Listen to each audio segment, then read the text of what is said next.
Hi, we're out on the kitchen garden plot filming for the November issue. Got an action-packed issue for you this month.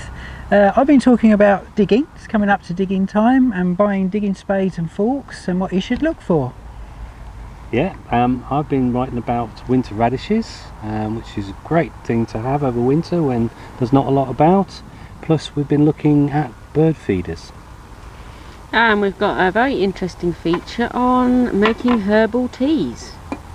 There's a lot of nice herbs that you can make tea out of. This one is a chocolate mint.